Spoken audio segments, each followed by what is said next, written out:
Welcome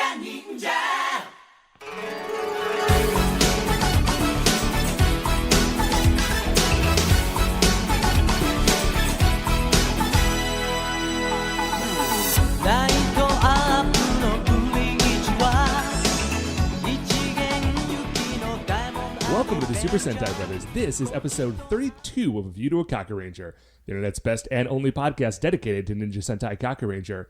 Each week we watch an episode of the show and we share our thoughts with you, the listeners. My name is Matt J. With me as always is my co-host and brother Dave. Dave, how you doing today? I am pretty wiped out, dude. Oh yeah? What's Not new? gonna lie. Yeah. So my wife and I, Beth, we recently got certified to be foster parents. Oh yeah, that's right. And we got our first placement. I appreciate you maintaining the fiction of this, Matt, that you don't already know what I'm about to say. We recently got our first placement, and it's 4-month-old twins. Oh, so yeah, I can imagine you would be pretty wiped.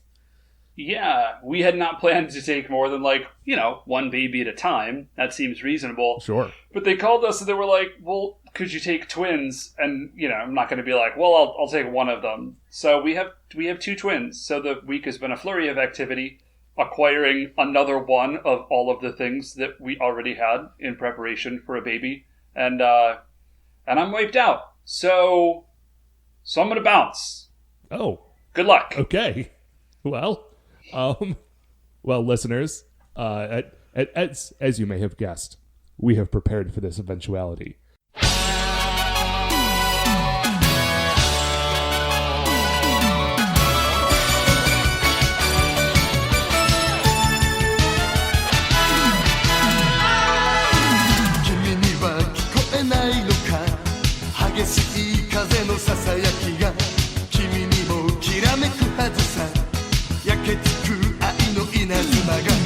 And so, this is not an episode of the Super Sentai Brothers. This is actually an episode of the Super Sentai Buddies.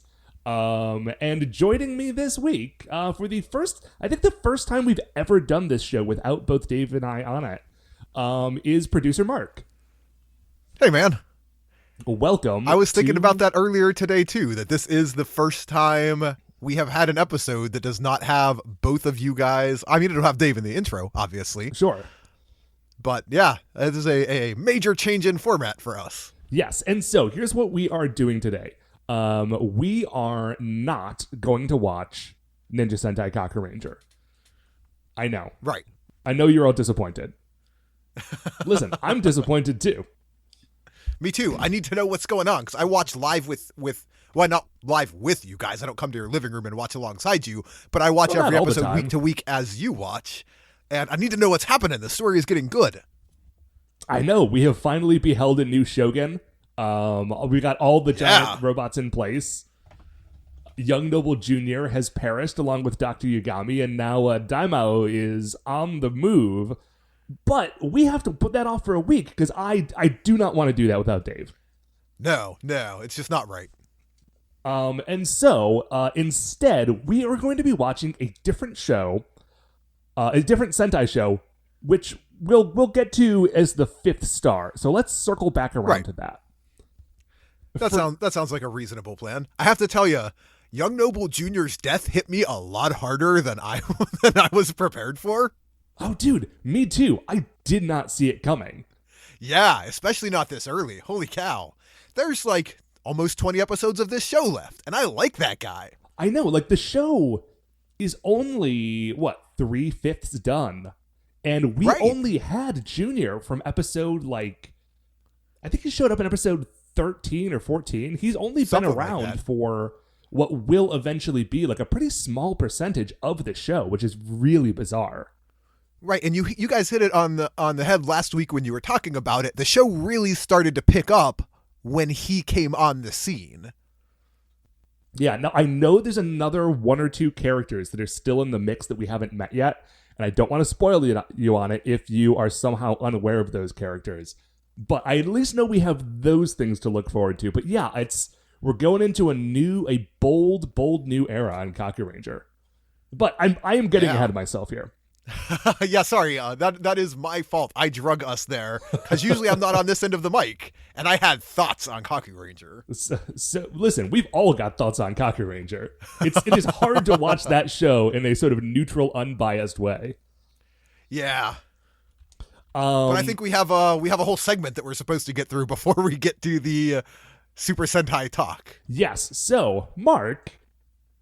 Yeah. Welcome to our officially 2-time award-winning opening segment. Mark, shining in the heavens, there are 5 stars. What is our first star of the week? Man, first star of the week, specifically a comic book title. I've been reading them Power Ranger comics. Oh, I've been hearing good things about them Power Ranger comics. Me too, and I haven't investigated until very recently. But on the larger scale, real quick, a hat tip to Boom Studios, who has just been killing it lately. Oh, yeah. Actually, if you are interested in the Boom Studios Power Rangers comic book, the main one, not the one that's just like the Kimberly solo series, which I hear is also really great. But if you are interested in hearing like the behind the scenes stuff on the Boom Power Rangers main title, our friends over at Ranger Danger have a semi-regular special episode feature called the Ranger Danger Boom Room, in which they interview the author of that Power Rangers book. And it is well worth the listen. I mean, everything those guys do is well worth the listen, but yeah, Boom on the whole does. They've done work with Pixar. They've done a ton of stuff with the various Henson properties. They did, a few years ago, they did a Muppets comic book that was structured around the Muppet Show. Really? And it worked surprisingly well. I mean, just really a great title. So it was like a variety show as a comic book? Yeah, within the context of the comic book, it was a variety show, a little bit more kind of behind the stage storylining. But still, it was a variety show in comic book form, and it worked really well. Although I'm getting way away from my point, which is them Power Rangers books. They are good, man. And I know I'm not breaking any new ground here. They've been running for about a year now. But what I did recently was discovered almost accidentally that Boom Studios has released an iPhone app. I think a smartphone app. I think they have it on multiple platforms, but for my purposes, an iPhone app. And it's all just been downhill or uphill, depending on where your perspective is, since I found that app. Because, man, will I spend money on comic books. Oh, dude, that is the best thing about the Marvel Unlimited app, is that I just pay them, I pay them their money in the beginning of the year, and then I don't have to give them any more money, because otherwise it is a dangerous, dangerous hole to fall into. But it's a really good book, really great art, and interestingly, I think, and I haven't really... I'm pretending like I haven't really learned this. I've listened to the Boom Room. It is set in a sort of slightly alternate reality. The first book picks up right around when Tommy has been redeemed as the Green Ranger, but it is kind of in present times. So it's the same characters and it's the same kind of backstory, but a slightly alternate reality take on it that is set in, I don't know, the 20-teens. Right. Those teens still have attitude, though. Boy, do those teens still have attitude. Oh, sure. I mean, listen, that's an important component. Now, I know we tend to run long on 5 stars because I edit them every week. We are already past the 9-minute mark on star 1. So, Matt, what is star 2? Okay, so our second star of the week is that and actually my other star this week is going to be another thing along these lines. I have been going weirdly deep into some not super old school nostalgia, but 10 years ago-ish nostalgia. Oh, some good college nostalgia. Oh, yeah. And one of the things that I did is I pulled out my old GameCube yesterday, and I switched on, for the first time in a long time, Super Mario Sunshine. Oh, man, does that game hold up? Because I don't think I have played it since college, but at the time, it may have been one of my favorite video games ever made. That was a great title. Super Mario Sunshine is an amazing title. And yes, it does hold up. There are a few, wonky camera bits that are just sort of endemic to its era, because it came out 15 years ago in 2002. Jeez, man. I know. That is a long time ago. Like, it is okay in my mind for the N64 and Super Nintendo and NES titles to be that old, but the idea that there was a 15-year-old GameCube game, and it wasn't even a launch game. Yoshi's Mansion, or I'm sorry, Luigi's Mansion is at least a year older than that. Yeah. I have to tell you, in the fiction of the Super Sentai buddies instead of Super Sentai brothers, I have just been imagining myself as the Yoshi to your Mario and Luigi. I don't think we ever, I mean, listen, it's probably fairly obvious, but I don't think we ever actually mentioned it on the show that initially the name the Super Sentai Brothers was supposed to be a joke about it being Super Sentai, but also a Super Mario Brothers joke.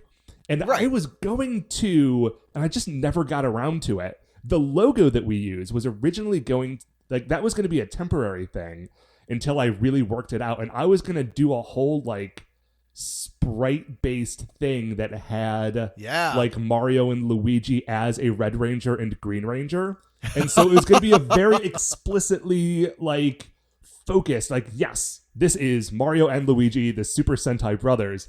And it just never happened because I got lazy after I made up the logo that we've got.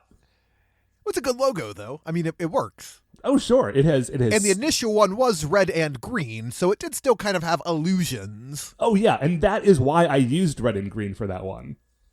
Yeah. Anyway. So Mario Sunshine, how deep in did you get? I am about 10 or 11 shines in. I'm not nearly as deep. Oh, nice. So in college, listeners, because we've been friends with Mark for ages, in college, one of the first things that Mark and I did to really hang out together was we played through, we sort of shared a joint file on Super Mario Sunshine, and we got one glitchy blue coin notwithstanding, literally everything in that game. It's the only game I've ever 100%ed.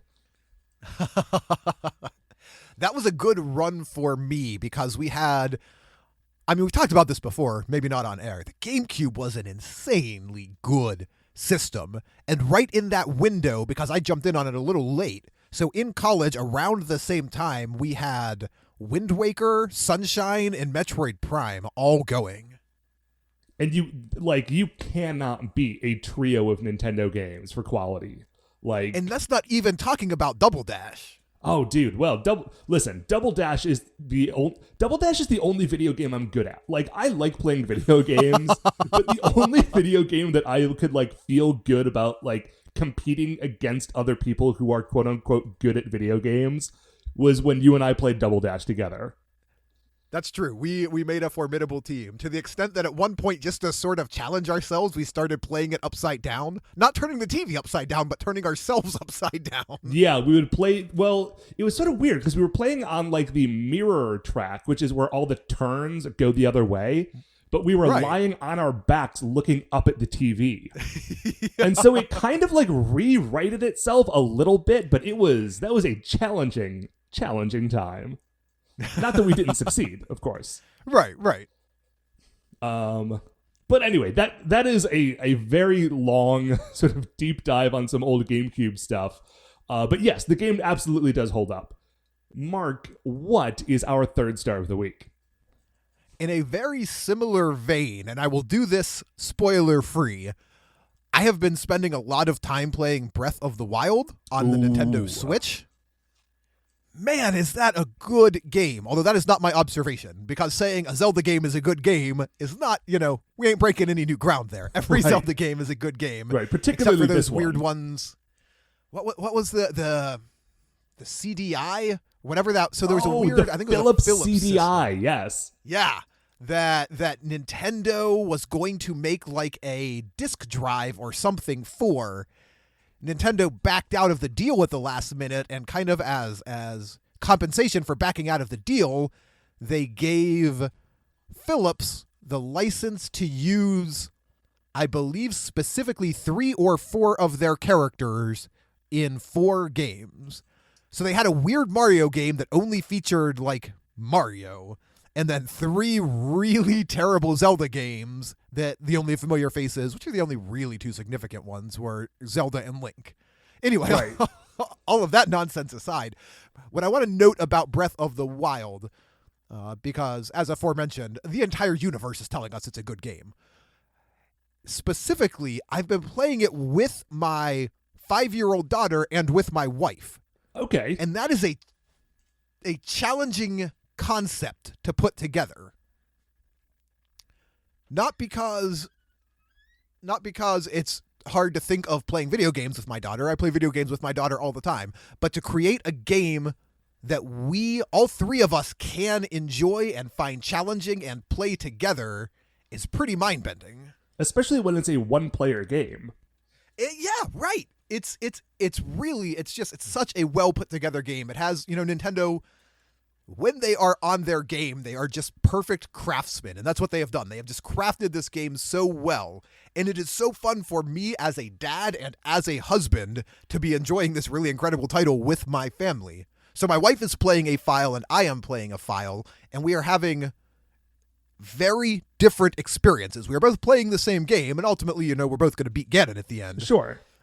But we have had very, very different paths so far, and it is really neat to compare notes. Also to have our daughter, who watches both of us play, kind of call each other out on stuff that the other one has done.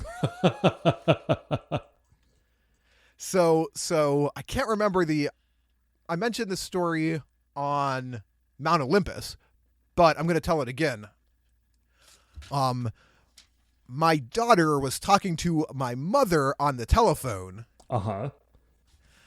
And I was playing Zelda while she was doing it. So my mom said, "Hi, Ivy, what's up?" And she said, "Oh, I'm watching Dad play Zelda." And then she told my mother, now my dad only has 6 hearts. My mom has 8 hearts.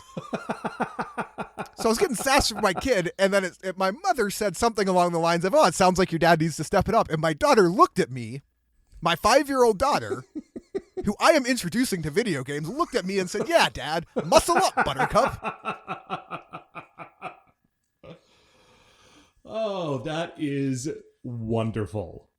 It was great. It was a real proud moment, but also I was getting video game shamed by my 5-year-old. Have you stepped up your game? I have stepped up my game. I am proud to report that I now have more hearts than my wife. Nice. Although not by much. She, I think, still has defeated more guardian beasts than I have. So, Anyway, all of that aside, what is our 4th star? So our 4th star of the week is, listen, this is sort of mundane, but it completely derailed my entire afternoon. I was sitting at work and sort of on a whim, I went on Google Maps Street View to go look at an old place where I used to work. I used to work at this Borders in Solon, Ohio. That is, well, none of the Borders exist anymore, but that's the one that I worked at. Right. I remember that one. I can't remember why specifically, but I was out here once and we came to see you at work. Listen, it was a great store. Yeah. And so I got nostalgic and I wanted to look at the building, but it's not a Borders anymore. Now it's like a makeup store. Books A Million? No, it's not one of the ones that got turned into a Books A Million. It's called Ultra Beauty and it sells makeup. And so I did the Google Street View and I went to go look at it and I realized that from certain parts of the parking lot, like Street View, if you got far enough away from the building, it the pictures on that were old enough that it was still Borders. Wow, no kidding. So Google obviously just rolls through every so often and takes new pictures? Yeah, but what I realized then is what they do is they don't delete the old ones. So you can go back, and if there was a Google Street View thing from 2011, as it was in this case, you can go back and look at all the old pictures. And so I was able to, I was at work that day when the thing went through, so you can, see my first car, my old 1988 Honda Civic, in the parking lot. Wow, that is weird. And then, I went to other places that I was working at the time because I had 2 jobs, and I found this street where I always parked my car, and sure enough, there it was. I just had to go back to 2011. Wow. So, yeah, I recommend that if you live in a place that has, multiple Google Earth, Street View drive-bys, that you go back and like compare over the last, because they've been doing it for like 10 years now. Some of it goes back to 2007 at least. Wow. Yeah, that would not work for me because prior to very recent months, I lived in rural Pennsylvania. Very, very rural Pennsylvania. Yeah, like and it took not Street messing View, around rural. Right. It took Street View a real long time to get out to us. So yeah, that is the 4th star. Just like check out that Street View, dudes. Take a virtual walk down an actual memory lane. Wait, take a virtual walk down a memory actual lane. There we go. I knew I could put all that together. That did it. Much like everything that Google does that is simultaneously awesome and terrifying. Oh yeah. Thankfully, they had at least blurred out my license plate numbers. Fair enough. But you can see inside the car, and you can see like the upholstery on my driver's side, like front seat was falling apart. And so I had this like this red flash t-shirt with like the lightning bolt I remember it. That I put over that seat sort of as a makeshift seat cover because t-shirts are cheaper than seat covers. And I was very poor. And you can like, if you squint, you can see that t-shirt on that car from, wow, man, 6 years ago in this old Street View thing. Well, your brief nostalgia trip worked out really well for you. Yeah. So I know you teased it 15 minutes ago or so. What is our 5th and final star of the Super Sentai Buddies? Okay, so our 5th and final star of the week in this special edition of the Super Sentai Buddies is... we are currently on the 41st season of Super Sentai. That's the one that's going right now. So I have a window pulled up, and I have asked Google to generate a random number between 1 and 41. Right on. And whichever number that is, that will be the show that we watch this week. We'll watch the first episode of whatever that is, and I hope that it's good. Okay, so you are just...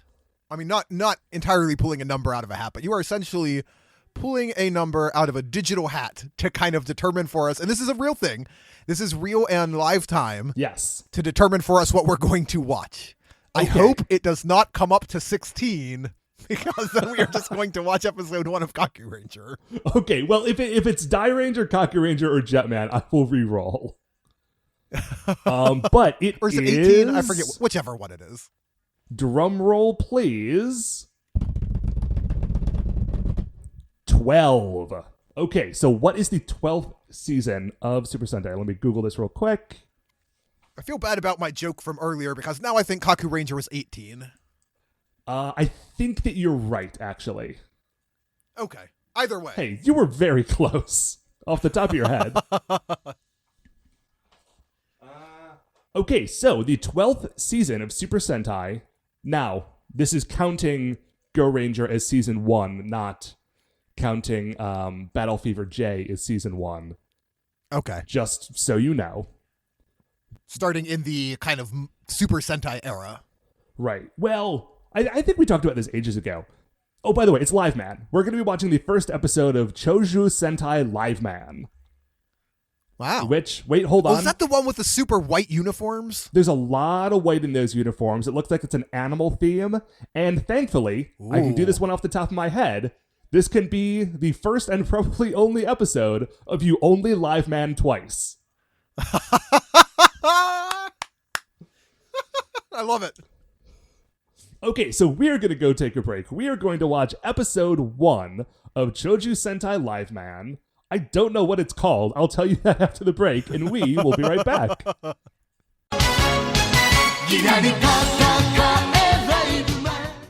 All right, welcome back. So we have just finished watching episode 1 of Chojuu Sentai Liveman. It is called Friends. Why did you do this?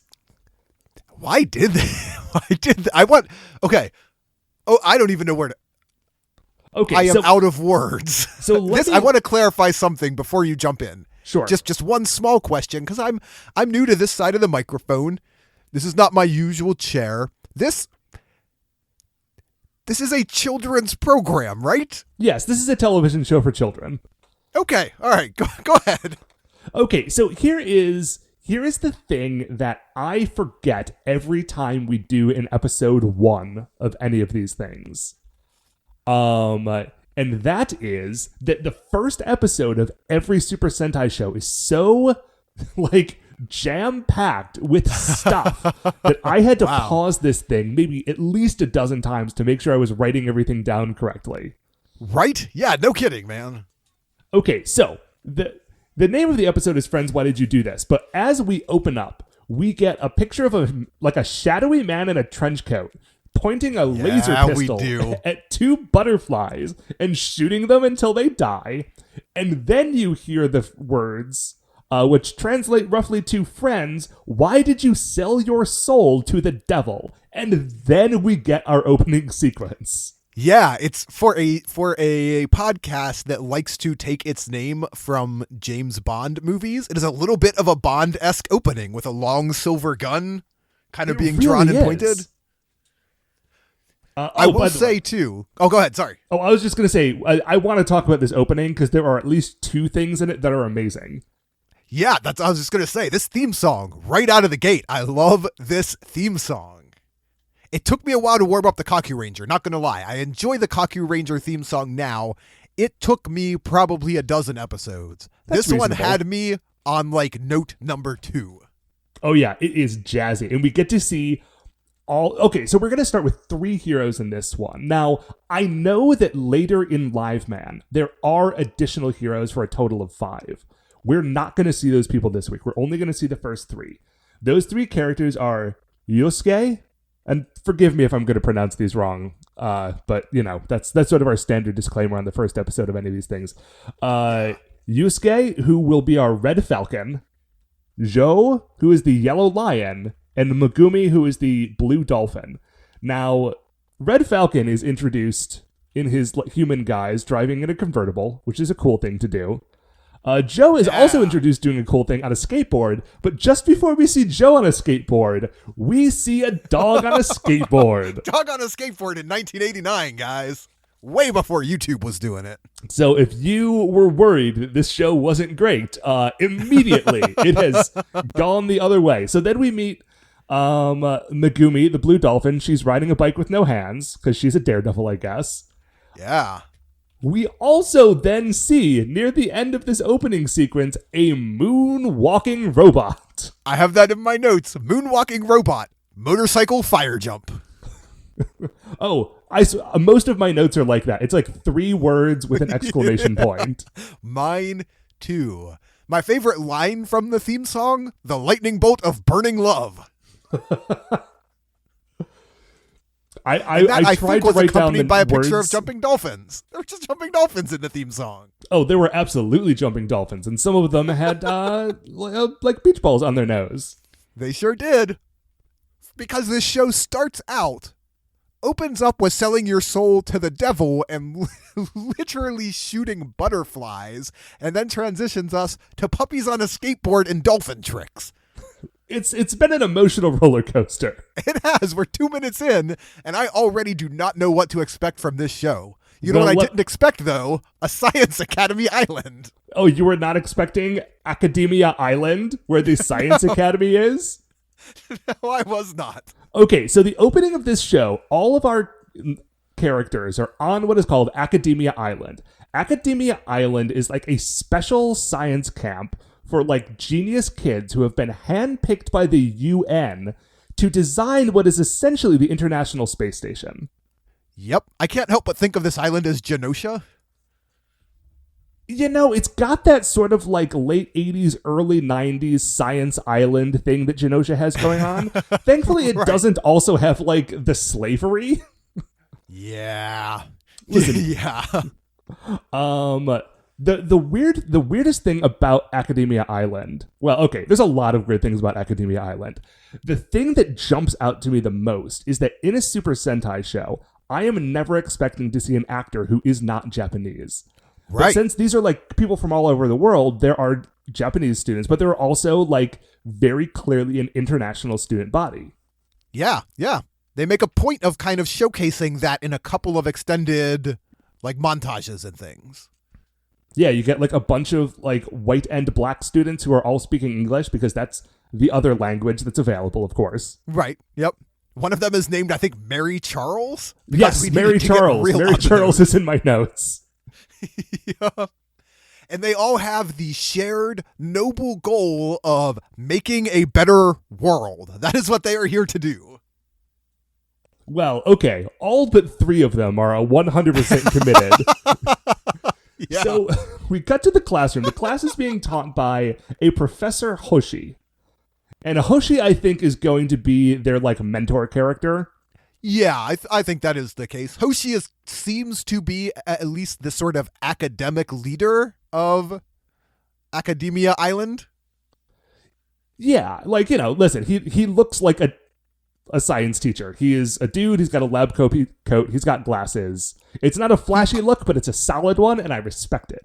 I want him to be teaching me about Pokemon. Yes, actually. If Hoshi was the name of a tree, then he would be a perfect Pokemon professor. So we cut to this classroom where they're all like doing design work for the space station. And because not only do we have Academia Island, we are using Academia Island to work on Academia Spaceship, I think. Yeah, and it's literally just going to be like a giant spaceship that goes up and hangs out in orbit so that everyone can like do space science, like what we do now in 2017. Yeah. But this was, what did you say, 1989? 1989, I believe. But there are 3 students in this class who are not interested in helping mankind.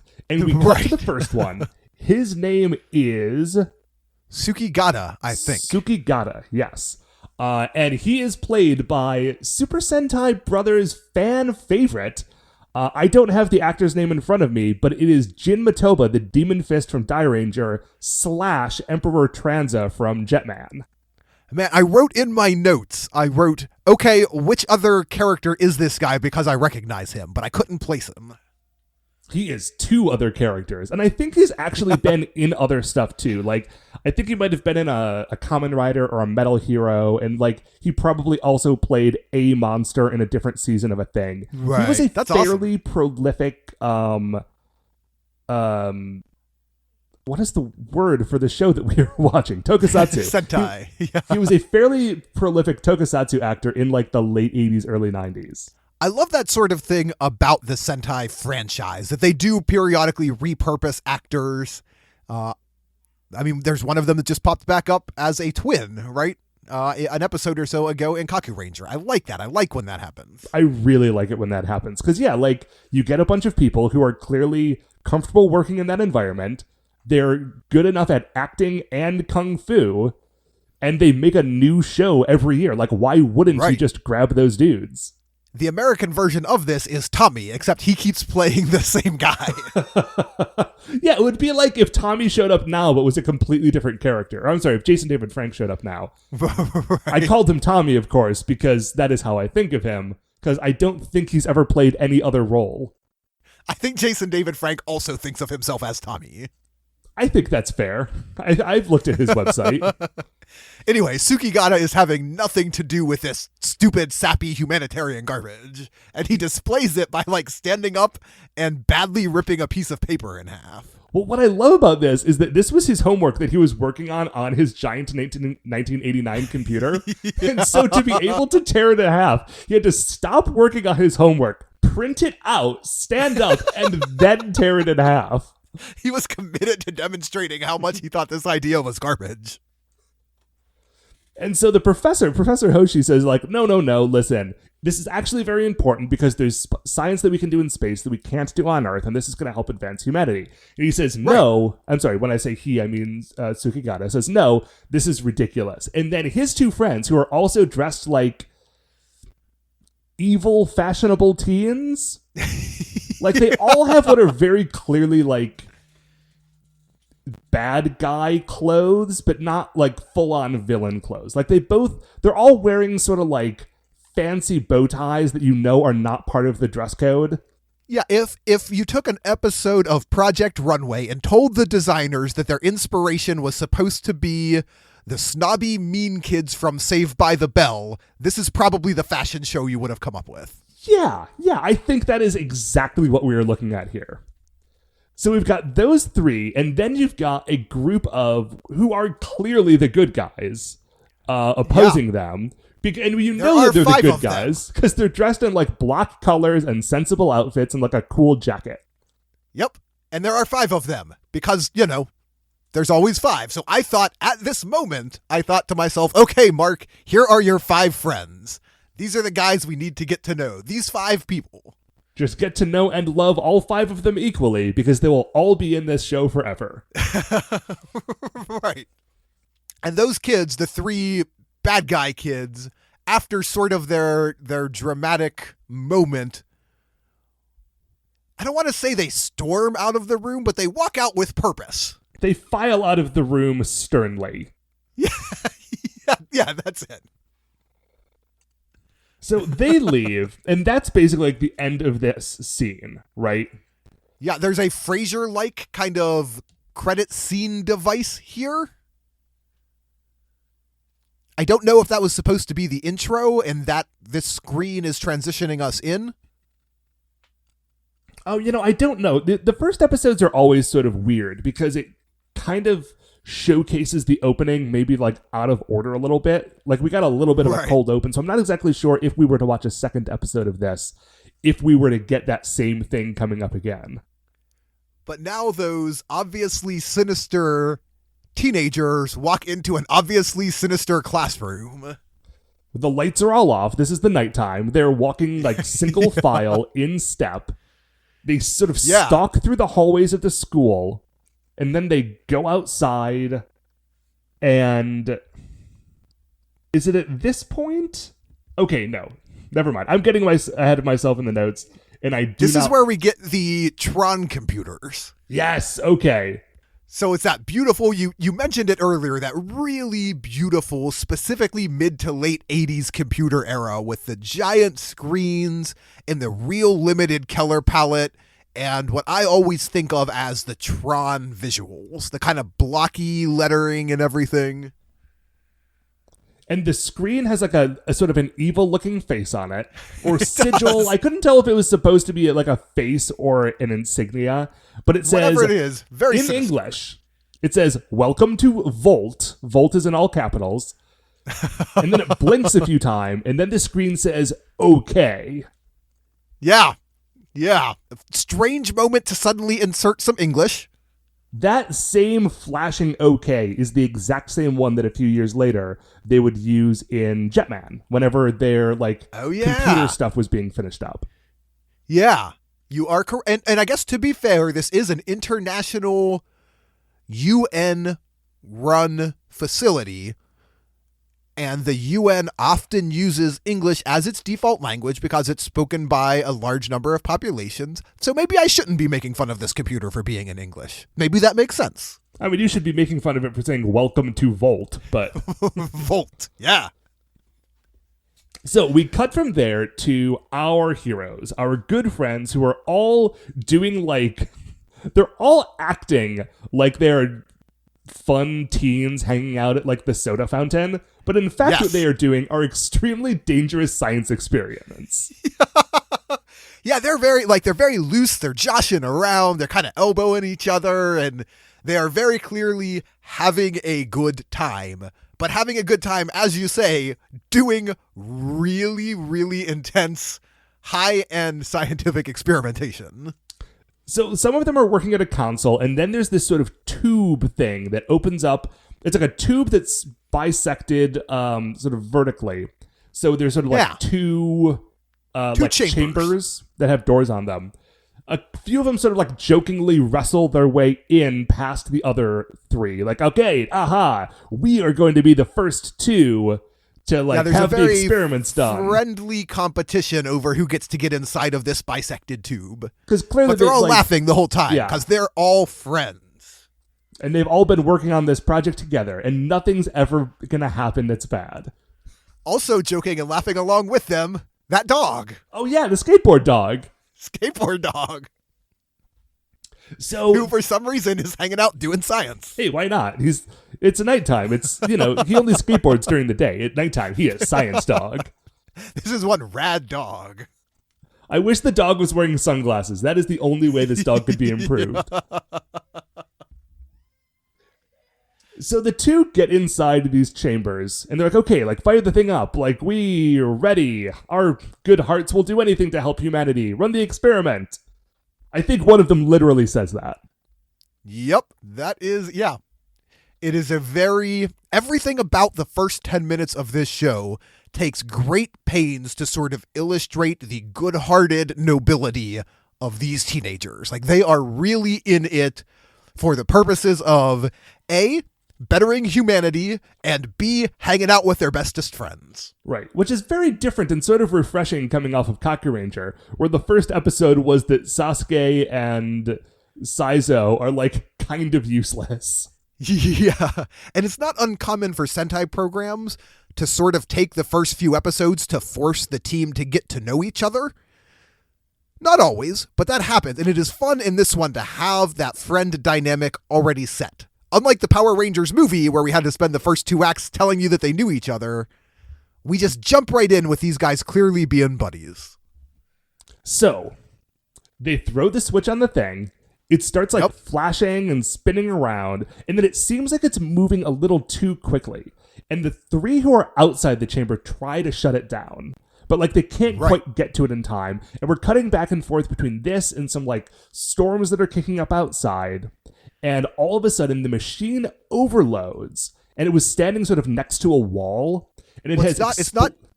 You are right, but it's not just cutting to the storm. We also get some cuts to the sneaky bad guys doing sneaky things in the dark computer room. Oh, I got the impression that they may have been somehow involved, though I think maybe not. Because we're all sort of moving towards, these two groups are moving towards sort of like eventually colliding. And so we're showing both sort of back and forth. So the machine overloads and the canisters like explode out through the wall. And they're on like the 3rd story of this building. So there's an explosion and they get thrown through the wall and like crash to the ground. The other 3 run to this hole in the wall and are looking down like, oh my gosh, this is awful, our friends. And they're looking down at this wreckage, like calling to them. So yeah, they're super concerned, but it turns out their friends are totally okay. Don't worry, guys. Because they're wearing protection It's all suits? clear sailing from here. Oh, it's all right now. Because the nature of the experiment that they were working on was that these chambers were designed to dress them in protective outfits that I assume they were developing for like spacewalks and stuff. Yeah, that is the impression I got as well. The chambers kind of kit them out in protective, kind of white-ish, silvery suits. Right, which is really it's very cool because it's a nice foreshadowing for transforming into superheroes with like super protective suits later on in the episode. Right. It's also very convenient because these 2 people did not just die from an explosion caused by their best friends. Yeah. And it turns out to be a good test of those suits, right? They were testing out protection suits. Yeah. One of them's got a little picture of a dog on the chest. One of them has a little picture of a bird on the chest. Yeah. Yeah, it's functional and fashionable. Yeah, it's a fun late 80s, oh, maybe this is what fancy space stuff would look like kind of vibe. Right. And this whole episode honestly has that. It has, because by the late 80s, we had been to space a number of times. You know, we'd kind of started figuring it out. But our vision of outer space, like of future tech, still had this kind of blocky, robotic feel to it. Yeah, and when you run that through the filter of the low budget of Sentai programs, it really comes out fun. What it really sort of reminds me of is like that particular era of Lego space toys. Yeah, you're right. You know the ones that I'm talking about? Yeah, they like, not the early 90s ones. No. But yeah, you're right. It almost has a Lego-ish sort of an 80s Lego spaceship vibe to it. So, speaking of spaceships. Right. All of a sudden, we have a UFO touching down outside of the Science Academy.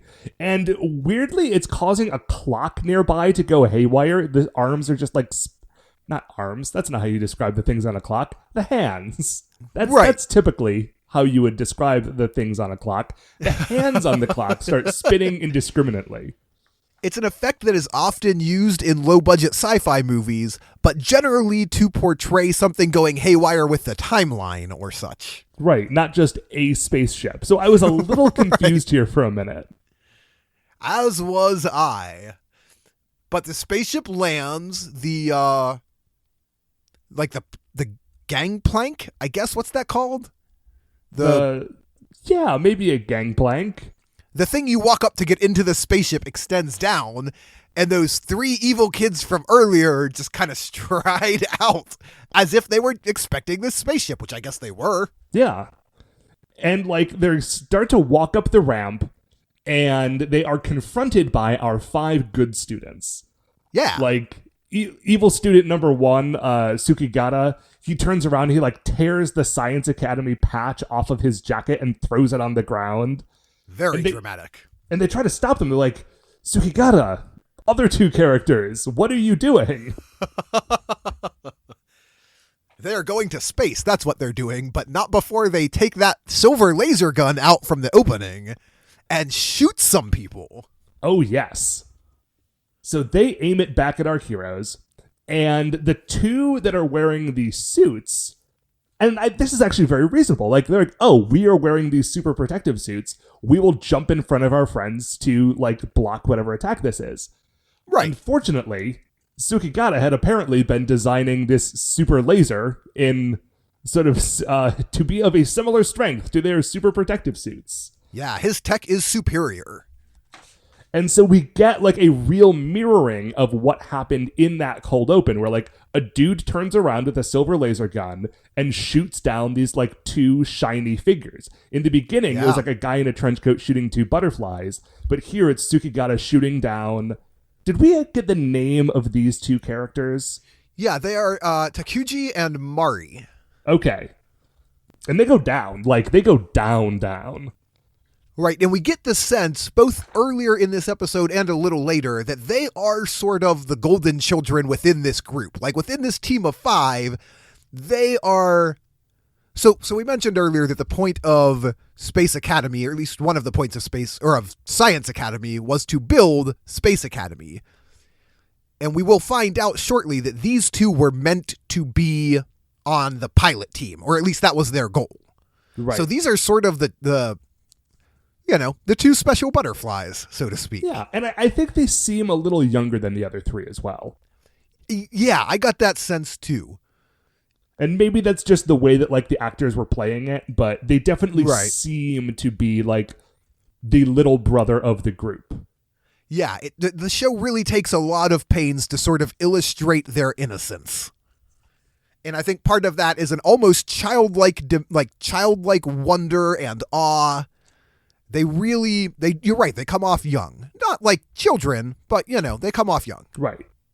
Which makes it a real bummer, because, like, those 2 dudes... And I realize we've sort of, like, moved away from the thread of the story to talk about how, like, sweet these children were. They just got shot in the face with a laser gun, and now they're dead.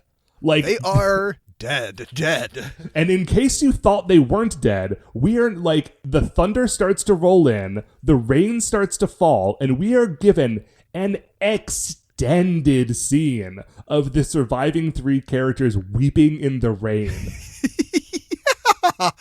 Yeah, it's a really dark scene. I mean, the whole, like, from here on out, the episode will be dark, but this scene is really a bummer. It's well shot, especially for a program that we often kind of make fun of for its cinematography. But it is... I kind of noticed that about the whole episode. And frankly, that is something that, as I have watched a bunch of these Sentai shows, I feel like they do put more care into the first episode to give it that sort of, like, those interesting angles and shots that might not necessarily be coming out in the later, like, episode, like, Monster of the Week episodes. But this episode is, like, it's very interestingly shot. It's full of extras. They did tons of, like, set and design work for it. Like, they did. This show really puts you in it very effectively. Yeah, in this scene, I mean, there's even a moment in this scene where we get a well-shot, dramatic moment of that patch that Sukagata ripped off of his shirt, like laying in a puddle, getting covered in mud and rain with lightning in the background. Professor Hoshi comes out. It's a very sad scene. Professor Hoshi comes out to like see what's been going on. And he finds like the other three sitting around the bodies of the two killed students. And they're like taking off their jackets and laying them over the faces of their friends. They and, are giving them death shrouds. Like this scene goes on for so long that I put it in my notes twice. Like I finished writing the note and then it kept going. Like I guess I gotta write it down again. Yeah, it's a dark scene, my friends. And then the spaceship takes off. Yep, off to space, and it docks creepily with some sort of giant tech space base. Which apparently is just up there hanging out.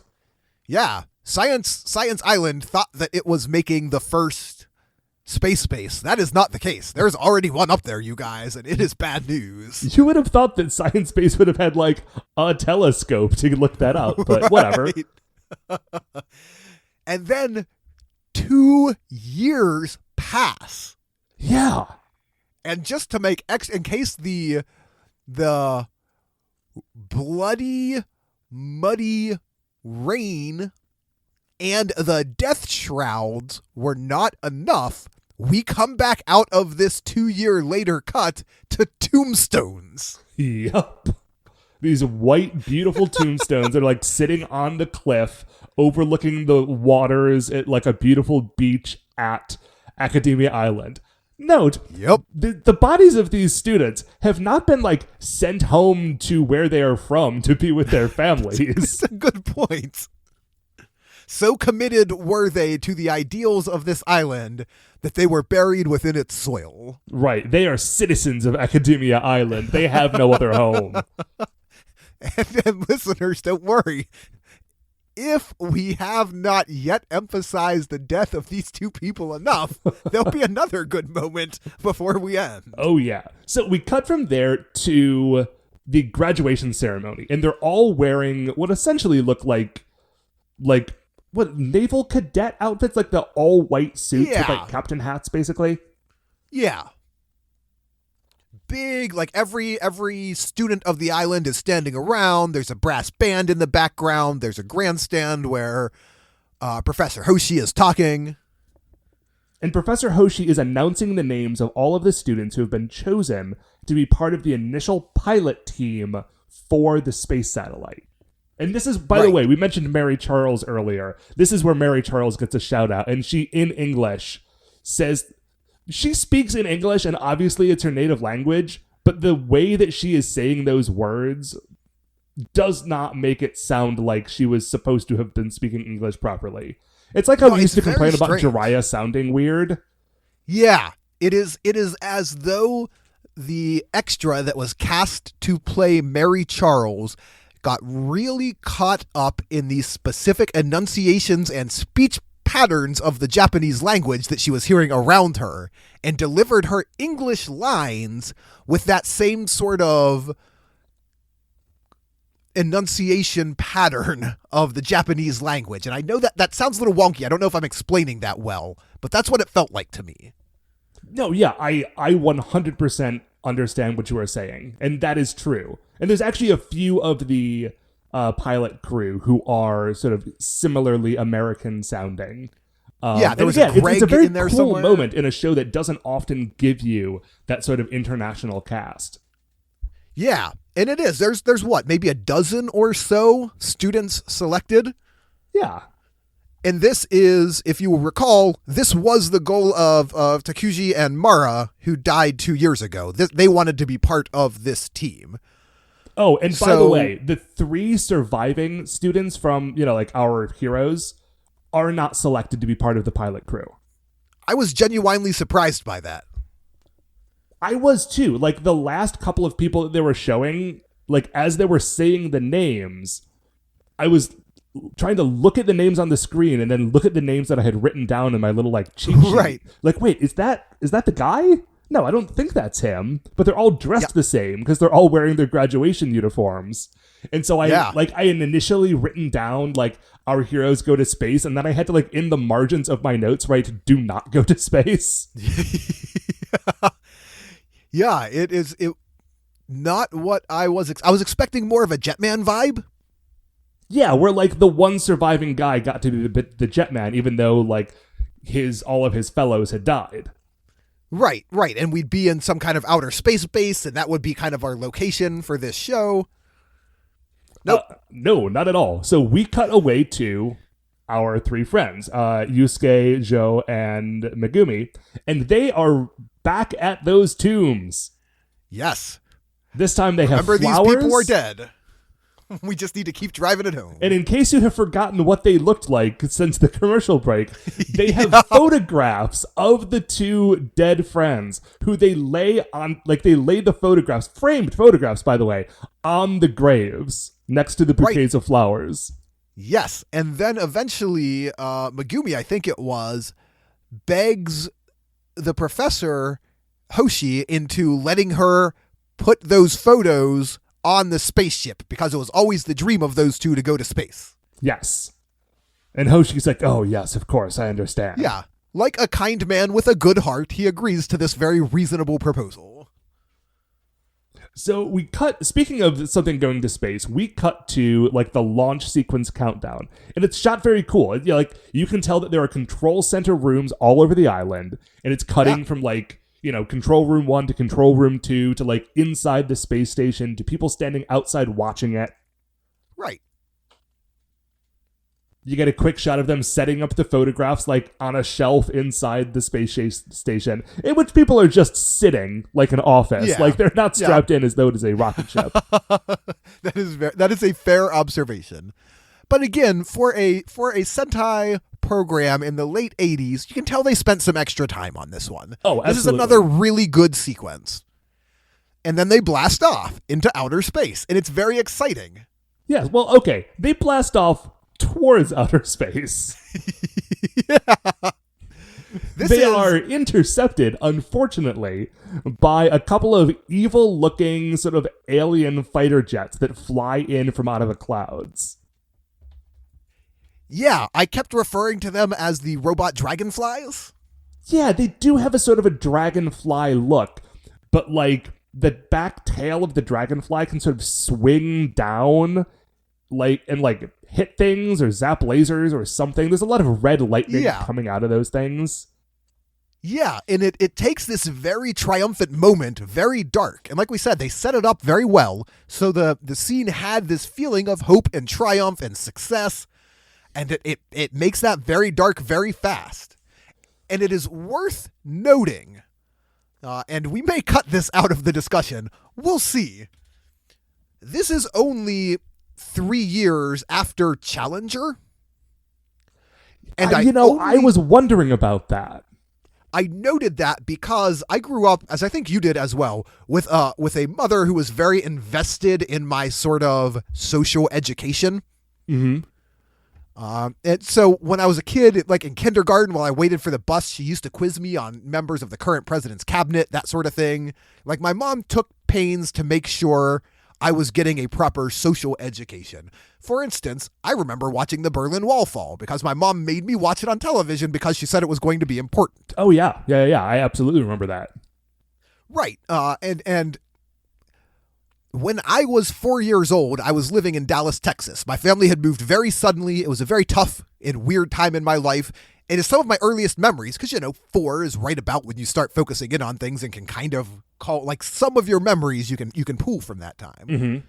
And because it was a very traumatic time in my life, I have some very sharp memories of that move.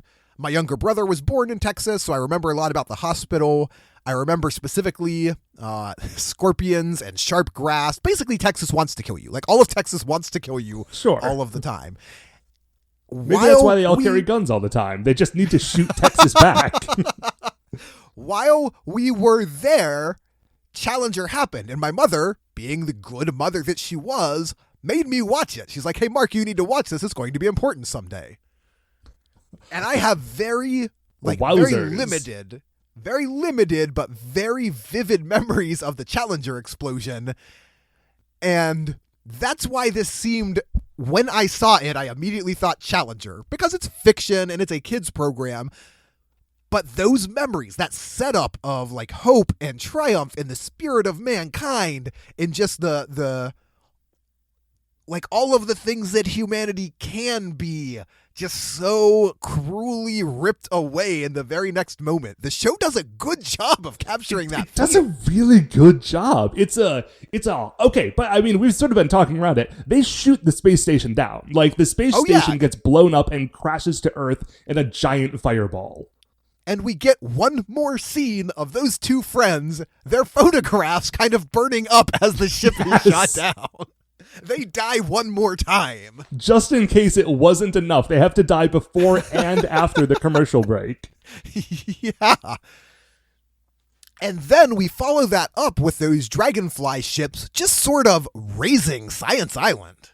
Oh, yeah. And this is... I was talking earlier about like the production values that had gone into this episode.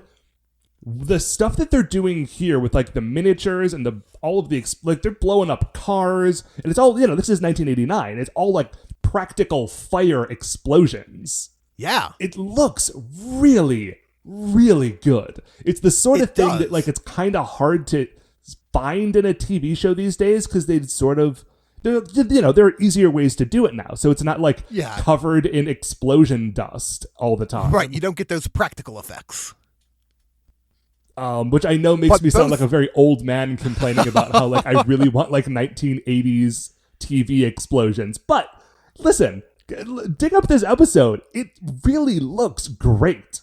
It does. And you get both near and far shots that both work. So there's some kind of classic Kaiju-y moments with a giant monster spaceship destroying a model city that looks very good. And then there's some very up-close moments like what you were describing of buildings blowing up and missiles hitting the ground and our heroes just kind of diving out of the way.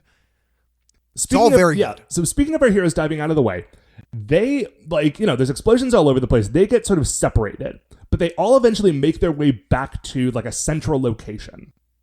Yeah, in that kind of classic crawling out of the rubble, much like what you were saying a minute ago about missing like the dust and whatever of that practical scene. This is the human version of that. They're crawling out of the rubble, their hair's mussed up, their face is covered in dust.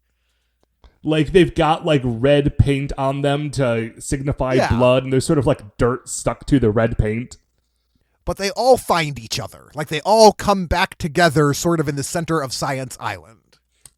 And they turn to each other and say, who could have done this? And then, as if on cue, because it is a cue, because this is a television show, like one of the same UFOs that we had seen in the first bit of the episode 2 years ago lands, and out walk three very familiar, although not looking exactly the same, evil students. Yep.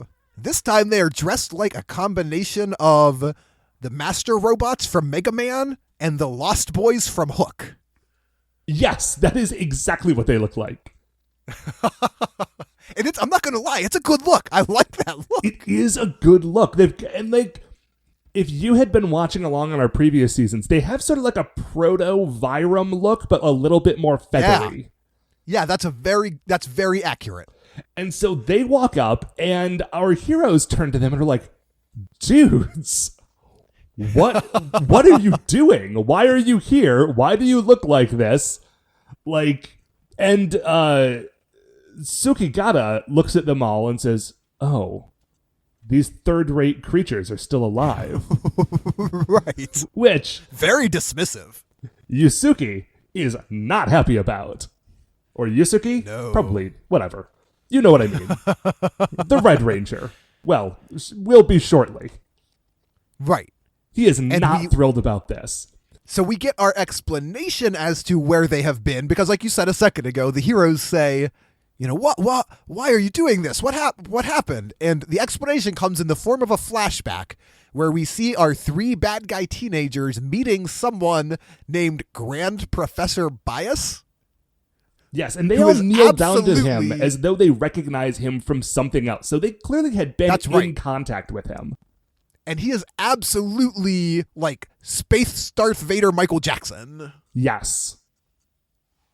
He is if Shinsuke Nakamura had come from space in 1989. Yes. It's just great. It is. This episode is so good. This is Grand Professor Bias, who is, I think, the leader of Volt.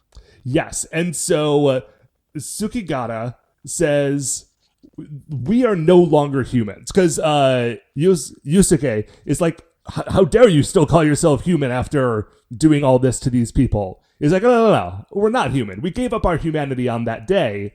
Now we are the Brain Army Volt. Yeah, man. Oh, yes, my friends. They're the Brain Army. The Brain Army.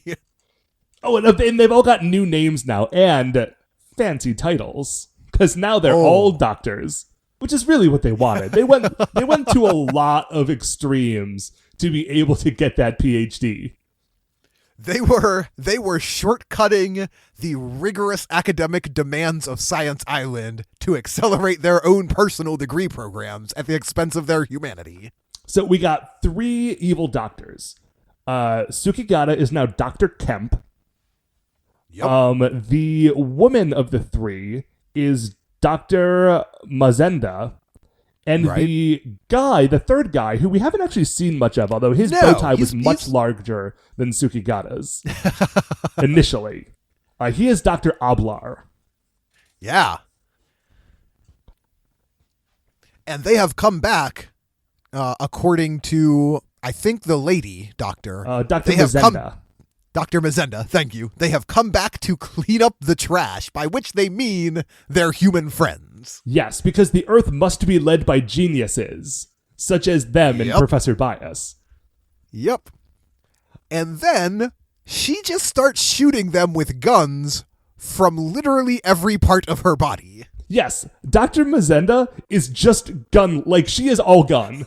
Like in this instance, she's using a finger gun, but later she will have an elbow gun and a hand gun and an arm gun. Yep. And when you say handgun, you do not mean a small gun that fits in her hand. No, her hand just becomes a gun. It's so good. It is. So these 3 clearly have traded in their humanity. Yes. And for her, that takes the form of some sort of weird robot android gun machine. Yes. For Dr. Kemp, it takes the form of Beautiful Beast Kemp. Beautiful Beast. How can we even begin to describe Beautiful Beast Kemp? Man, I do not know. Okay. And again, this is going to require you to have seen some Jetman. So, listeners who are newer to the show, if you haven't listened yet, I guess you'll just have to Google a picture of Beautiful Beast Kemp. But the best that I can describe is if you remember what Radigat's like weird bat form looked like. Yeah. But then erase all the, like, keep the same general shape, but change all the textures so he's kind of covered in, like, blue and pink plumage.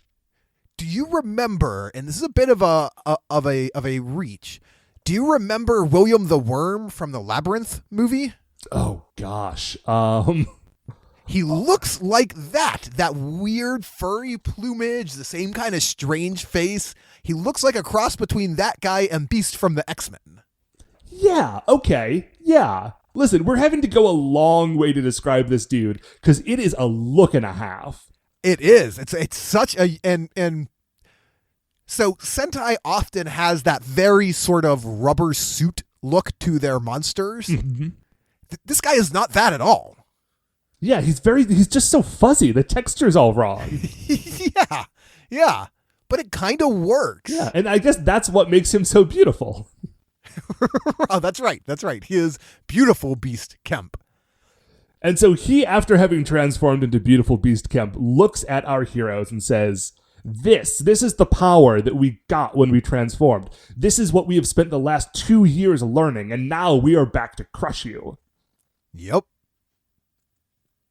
But, thankfully, our friends are not empty-handed, because they have also spent the last 2 years in preparation, apparently for this exact situation. Yes, they have been preparing as well, and they are now, and I'm quoting here, the warriors who protect all living things. Yes, they are. And they have spruced up the protection suits from earlier from 2 years ago to what we know now as the Liveman suits. That kind of white focused suit with the colorful vests over top. Those are the protection suits. Yeah.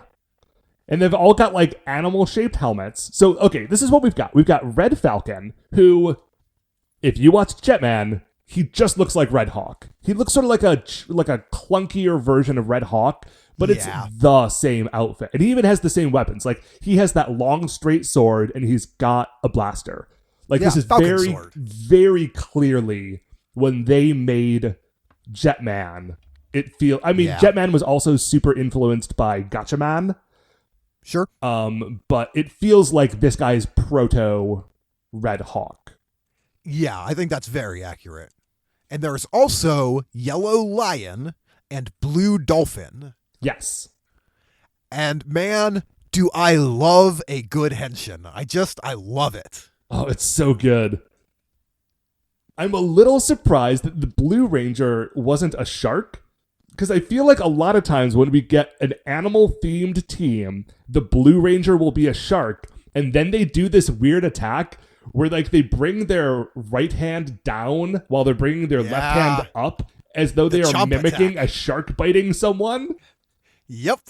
They do it in Sun Vulcan. They do it. Oh, what was I just watching where they were doing it?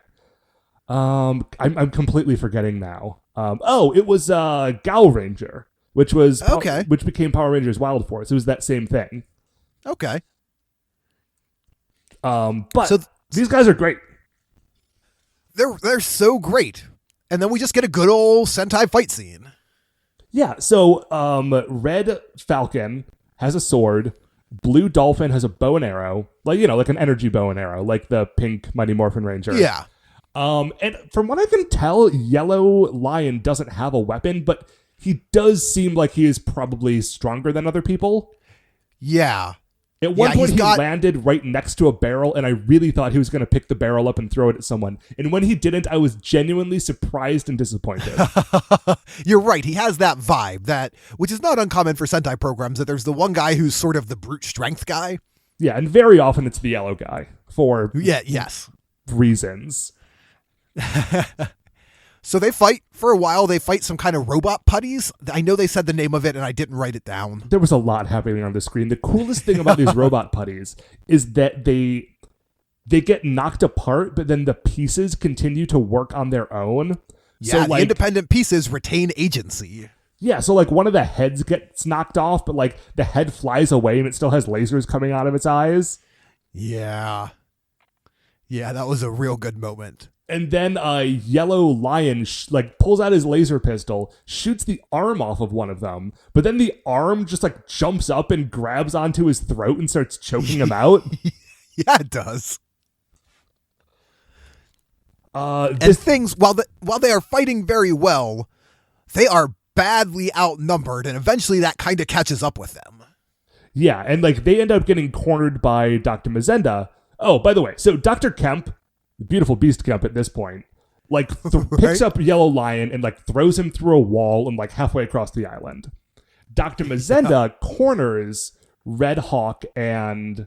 No, I'm sorry. It's Red Falcon. Red Hawk is Jetman. Corners Red Falcon and Blue Dolphin and is just shooting all manners of body part guns at them. Yeah. And she says, listen, Live Man, it is over. I've got you now. Your one friend is dead. Well, 3 now, total. And I'm about to kill you too. When all of a sudden, we get the Yellow Lion returning. And it's not just Yellow Lion the dude. It is also Yellow Lion, the giant robot Yellow Lion. And it's so good. And you can see the shift that Sentai is making towards the 90s programs that become the Power Rangers that we are so familiar with. Because we're only a couple of years away from Power Rangers, from Die Ranger. We're a handful of seasons away. Yeah. And you can see the robots starting to get more and more of that very specific toyetic look to them. Oh, yeah. Very interestingly, actually, this is the first year that the individual robots are animal-shaped. No kidding. Previously, all of the robots had all just been vehicles that clicked together. I think this is the case. Okay. I tried to do a quick little Liveman Google in between part 1 and part 2 of this episode. But I think that is the case. And if it is the case, then first of all, they came out of the gate swinging because Yellow Lion looks amazing. And you can tell that they're proud of him because they show him running for a good while. We get a nice long sequence of it.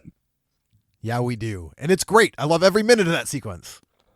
He's running around. He's got these giant cannons on his back that are just shooting all of the planes out of the sky. He jumps into the air and grabs one in its jaws and then lands and kills the thing. Throws it into a mountain.